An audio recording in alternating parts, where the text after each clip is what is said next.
What's up everyone, it's Emily, your millennial food critic, and today I'm here to talk about 4 different egg dishes that take culinary finesse. In French culinary mythology, it is said that a chef that wears a tall pleated hat called a toque represents 100 different ways a chef can cook an egg.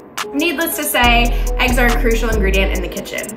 If you're new to this channel, I'm a foodie based in Los Angeles who enjoys cooking and sharing my experiences online. Up first is a sweet pepper and pancetta frittata. What is a frittata, you ask? A frittata is an Italian omelet similar to a crustless quiche. This is a great dish to feed a crowd for brunch. You can include whatever meat and veggies you want and it's done in one pan. As for the eggs, the technique here is to whisk them with cream and seasonings, fold in cheese, and pour into a skillet with any sauteed ingredients. Using a rubber spatula, you lift the edges so that the undercooked egg runs onto the hot surface. Once the eggs are set and are golden brown on the bottom and sides, you bake it for about 10 minutes. This recipe calls for topping a crumbled feta and arugula that has been tossed with olive oil, salt, and pepper.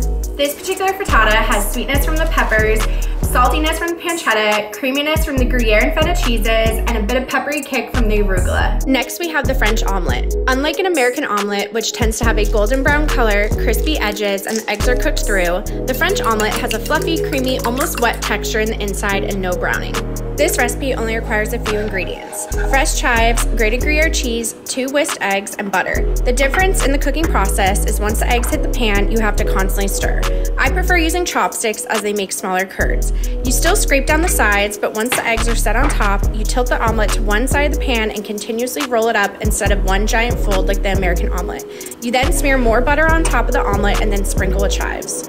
If you are looking for an alternative to the American omelet, you should definitely give this one a try. It also makes for a great lunch if you pair it with a side salad. The first time I ever had a soufflé was at Panetta in the early 2000s. They had a spinach and artichoke one and I loved it. Now with some culinary knowledge under my belt, I'm attempting to make a cheese soufflé at home. There are a few key techniques that go into making a savory soufflé. The first being a bechamel sauce, which is melted butter whisked with flour and milk. For added flavor, I steep the milk with onion, a bay leaf, and some cloves and season with nutmeg, salt, and pepper. Next would be the eggs. You've got to separate the yolks from the whites. Beat the yolks and then whisk them in the bechamel sauce along with the cheeses. I'm using Gruyere and Parmesan. The whites are beaten into a mixer until you get stiff but not dry peaks. This gets folded into the cheese mixture and will make it rise. Next important component is the ramekins. They must be generously greased with butter and then dusted with breadcrumbs. This will ensure the soufflés don't stick. After about 20 to 25 minutes in a 350-degree oven, you're left with a cloud of cheesy goodness. They are best eaten hot as they deflate when they cool. Weekend brunch with Eggs Benedict is truly one of my favorite things in life.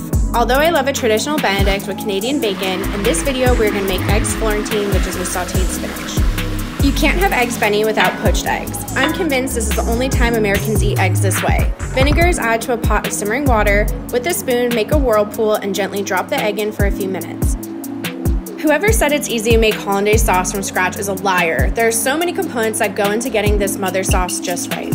1. Use clarified butter for better texture. 2nd, remove the eggs and vinegar from the double boiler once frothy and slowly, I mean slowly, whisk in room temp butter. 3rd, add a tiny splash of room temp water whenever the sauce gets too thick. 4th, finish the sauce with salt and lemon juice. Although I was able to achieve a creamy sauce, if you have any tips about keeping it warm without splitting, please comment below. Thanks for tuning in. I hope this inspires you to try out some new recipes and cooking techniques. All the recipes that have been used in this video are listed in the description below. Happy cooking!